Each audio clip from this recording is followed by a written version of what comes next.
It was the hope that the nationwide protests which commenced today would have been peaceful, and that was certainly the case in many areas. However, there was violence in some states across the nation, despite appeals from various groups, individuals, religious and traditional leaders, as well as state governors and the federal governments to the youth to desist from such acts. Many Nigerians are dismayed by this fallout of the protest, which was evidently hijacked by hoodlums in some areas. In Abuja, protesters were alleged to have vandalized and looted shops and houses in areas like Maraba in Nasarawa State. Although the protesters were dispersed with tear gas by the police at the Eagle Square and some areas in Abuja, tires were burned in some areas and passengers harassed and robbed of their possessions. Meanwhile, some states, including Kano and Borno, have declared a 24-hour curfew to forestall any further breakdown of law and order. On Nigeria Today, we shall be looking at the fallout of the nationwide protest. Welcome to the program. I am Dennis Adegunloye.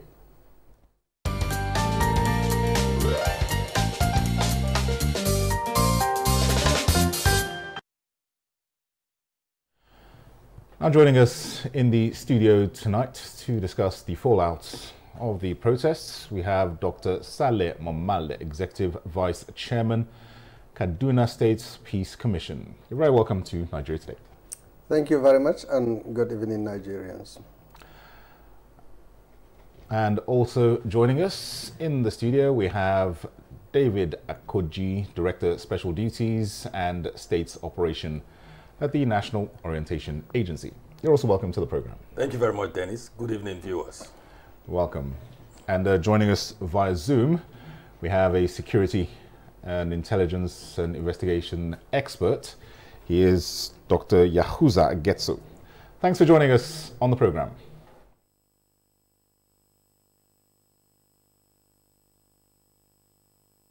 Thank you for having me. Thank you, viewers. Okay, let's begin with Dr. Saleh Momale, Executive Vice Chairman, Kaduna State Peace Commission. The outcome of today's protests, many would agree, is quite disheartening. We all were a bit apprehensive as to what happened playing out, the hijacking somewhat of these protests by various hoodlums in some parts of the country. Just give us your take on the developments that happened in the day. Thank you very much, the National Television Authority, for bringing once again, this issue. Like you just mentioned in your background, it's quite unfortunate that some of the fears expressed by many Nigerians, by the leadership in various sections across the country, have manifested once again. We had repeatedly mentioned that Nigerians have the right to express their views, their opinions, and their objections to various policies and programs of government. But there are various mechanisms of expressing that. And one of the, extreme provisions that allows for that in the Constitution is the right to protest or the right to demonstrations.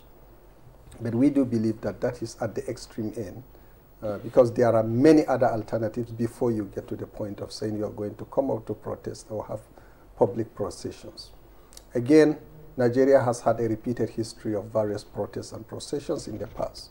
Many of them have witnessed events, situations just like we saw today, where miscreants become the lead in most of these demonstrations or protests. In the early hours of today, we saw very young children without any control, without any decorum, roaming up and running and overtaking many of the streets in many of our cities, like Kaduna, like Kano, Maiduguri, and many other states. The purpose and objectives of the organizers of the protest was not their main reason for coming out to the streets. We did not see any organized, let's say, placards, any organized demands that were being expressed, except, of course, in some very few places. So we can see that the organizers of the protest, like we have previously said, were not organized. You are organizing what you don't even have control over. And this is always very dangerous, and it has reflected or manifested itself in the violence that we have seen in many parts of the country. So it's quite unfortunate, and I think the violence, the injuring of our security agencies, the burning of public property, the looting of private individuals, the smashing of cars is very unfortunate and should not be part of our democratic culture. Definitely. All right, let me come to the Director of Special Duties at the National Orientation Agency, David Akoji. Clearly, fears have been manifested. What everyone was concerned about with these protests have come to pass. Obviously, there is the constitutional provision that there is right to protest, but clearly this has been, as Dr. Saleh said, totally disorganized, and we have seen the results. Just give us your thoughts. You see, this is exactly the reason why we were advocating, that the propagators of this protest should explore the possibilities around dialogue and engagement with government authorities, to explain to them what is being done, the various initiatives that are being rolled out, the policies and programs, the ones that are happening in the immediate, the ones that will happen in the medium term and the long term. This was our advocacy. In the States, for instance, my colleagues, directors, were on media. They were engaging with traditional rulers, religious leaders, opinion molders. And all of these stakeholders spoke out, and urged for caution. Now, our narrative has been that, look, we can predict where this would lead to if this protest happens. The propagators of this protest do not have influence over those who would come out, across the country in various communities. So when this protest begins to manifest, as we are seeing, and even as we predicted before now, they are powerless in terms of bringing things under control. They put the burden on our security operatives, who are already far stretched, battling several security situations across the length and breadth of this country.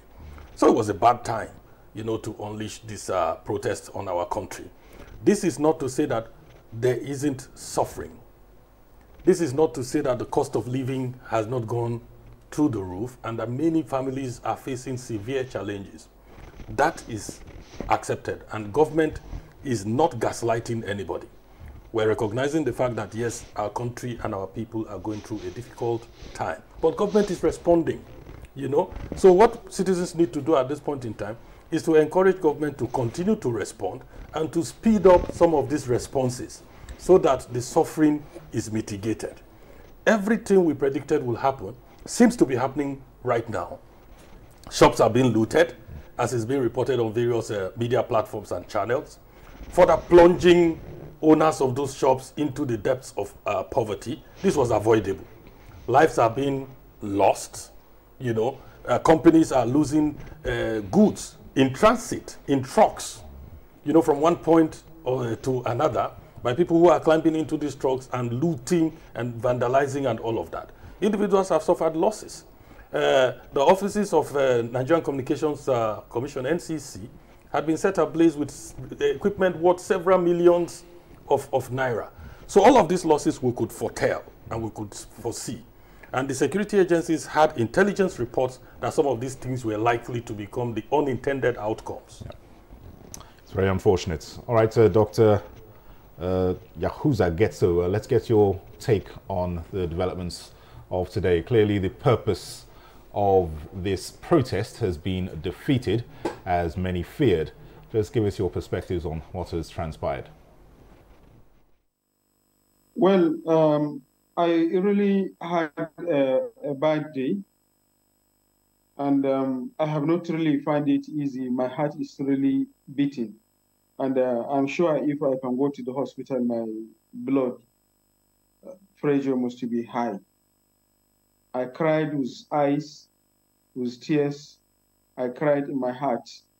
And I find it very, very difficult to understand why these guys refused intentionally to listen to the clarion calls being made by experts, by professionals, excuse me, by security agencies themselves. I was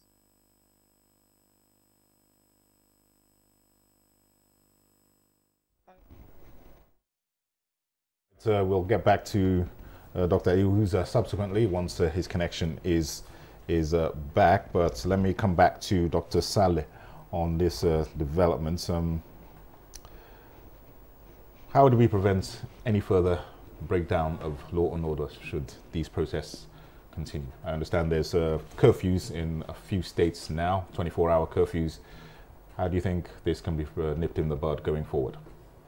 I think the first and most important thing is that the organizers of the protest have seen one of the first outcomes, and we are honestly waiting for them to hear their voices once again, to come to reason, to look at the sufferings, to look at the losses that have been suffered by innocent Nigerians, by our various entrepreneurs, by the public sector institutions, those same public sector institutions that they want them to perform better. Let them be called to reason. Let them see what has happened, and let them, with immediate effect, call off this protest by themselves.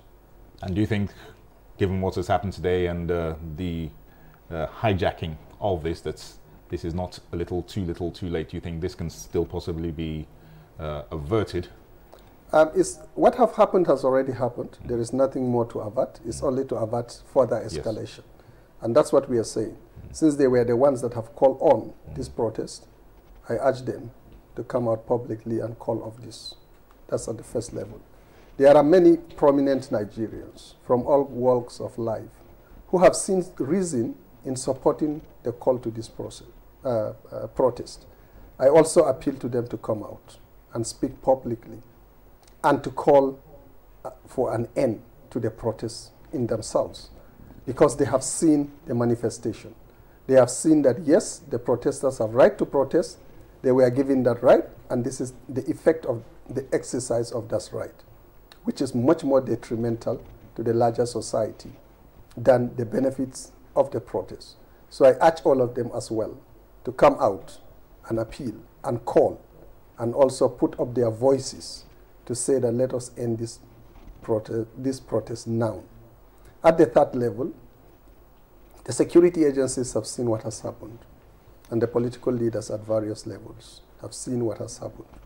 The media organizations and the media institutions have seen what has happened.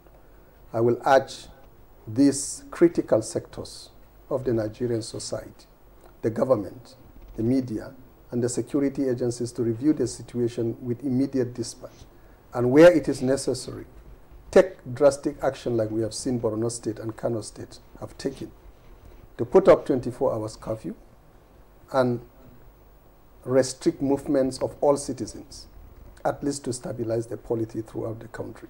I think these three actions are very critical. One, on those that have called for the protest, let them come out. Secondly, on those that have supported the protest.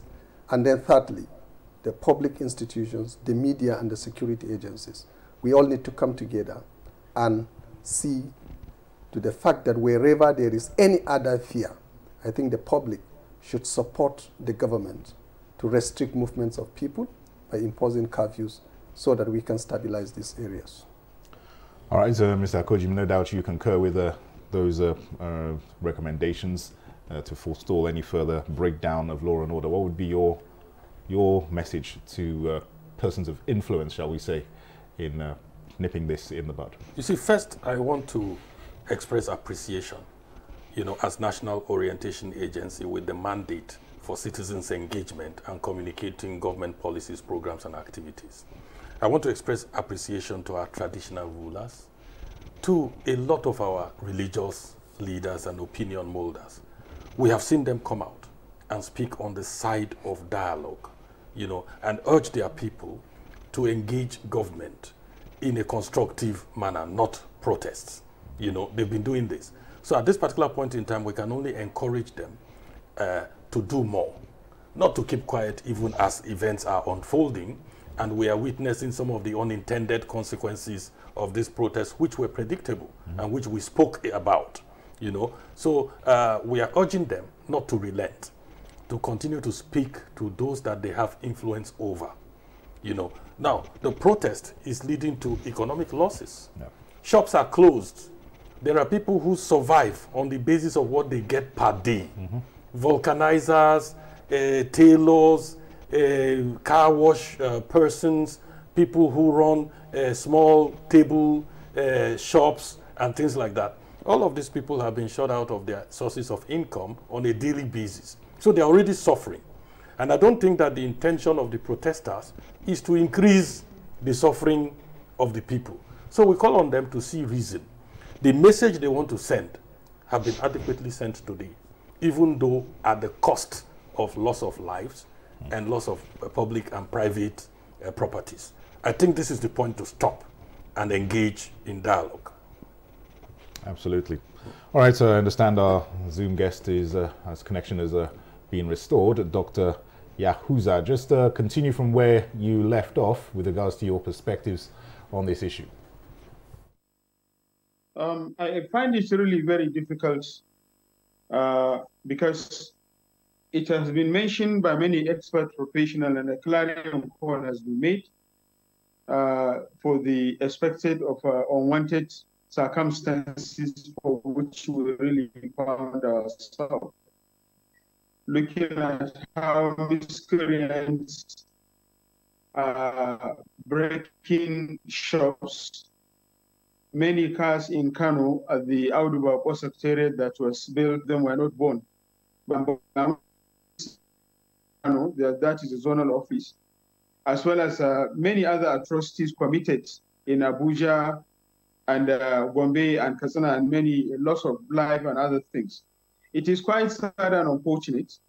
And I hope those who agitated and those who called for the support of, in support of the protest will now come out and make a clear testimonial statements and call these miscreants and the children back home.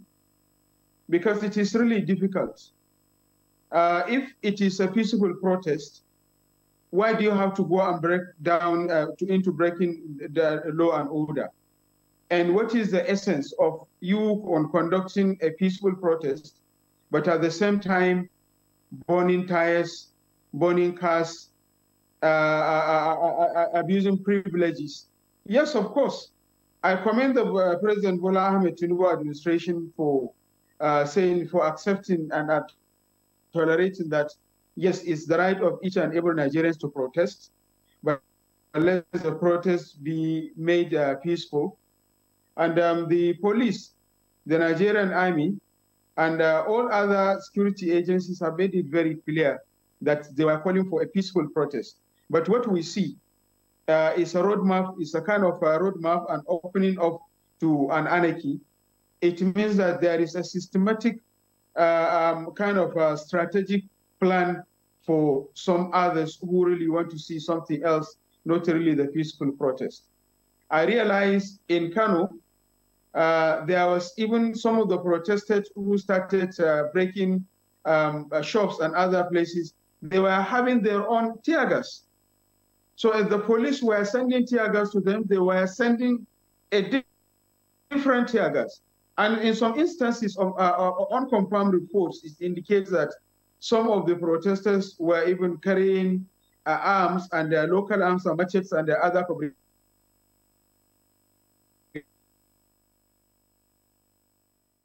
All right, you heard the point you made there, Dr. Saleh. When this kind of violence is being displayed by those who don't mean well for the nation, who have got a different agenda, how should security agencies respond to such violence and acts? Yeah. It's really a very difficult situation for security agencies in such circumstances, and not only for security agencies, even for the political leadership. First of all, we are in a democracy that respects the sanctity of human life, and it is the responsibility of our government under all circumstances to ensure the protection of life. The sanctity of human life is paramount, and under no circumstance should any human being be killed extrajudicially, even when he is committing crimes like arson. Now, with multitudes of people in their thousands or in their hundreds committing arson, it becomes extremely difficult for the security agencies to control those type of situations, except, of course, through the use of force. And the use of force might involve the firing of arms. And it was unfortunate that the first line of defense of security agencies is just to put a blockade. And when security agencies put a blockade, responsible citizens are expected to respect that blockade and not to push it. By pushing any blockade mounted by security agencies, either to restrict movement along to ensure movement along a particular path, or to say that this is the boundary of where you should normally go, it is an incitement, to a forceful reaction. At the second instance, we have seen again where the second line is for the security agencies to use non-life threatening responses. And here you use water cannons, you use tear gas to disperse crowds. But when again you use these non-lethal, simple tools that is available to the security agencies to stop negative actions, and the citizens again ignore that, and then they respond in a more violent way, then you are putting the security agencies in a very difficult situation. And this is where we don't want to see, and this is what why we are calling on the organizers of the protests, why we are calling on all well-meaning Nigerians, why we are calling on the media organizations to support us in such a way that we do not get to the position where the use of lethal arms will become absolutely necessary, even under the most restricted use of such arms. We do not want to see a single citizen of Nigeria wounded in this process. And therefore, that is why we continue to call for restraint from the security agencies, notwithstanding the challenges. And that is why you could see some of this looting went on uncontrolled, not because the forces cannot be able to force the citizens to respect it through the use of lethal arms, but that should always be an option that should not be carried out within a democratic dispensation. All right. Let me just give the last few seconds to David Akoji. Just give us your final thoughts on this very briefly. The points that Dr. Yahuza has made are quite germane, and should be taken much to heart. We're urging restraint. We have seen what protest produces. Yeah. Lives have been lost.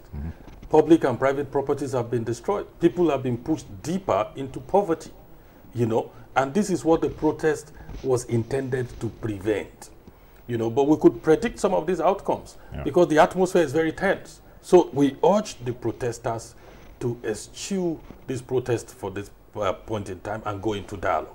Very, very important. All right. Mr. David Akoji, Director of Special Duties and State Operations at the National Orientation Agency. Many thanks for Thank you, Dennis. Thoughts on this. And Dr. Saleh Mamale, Executive Vice Chairman, Kaduna State Peace Commission. Once again, pleasure to have you on our program. Thank you very much. And we also thank Dr. Yahuza Getso. Your connection was lost, but we got many of the points that you made, and we thank you also for taking part in the program. And we thank you for being a part of the program. Remember, Nigeria Today airs weekdays at 7:30 on NTA News 24 live. You can also watch a repeat at 10 p.m. as well as other episodes on www.youtube.com/NTA News 24 Hub. I am Dennis Adigunlu. Stay safe and bye for now.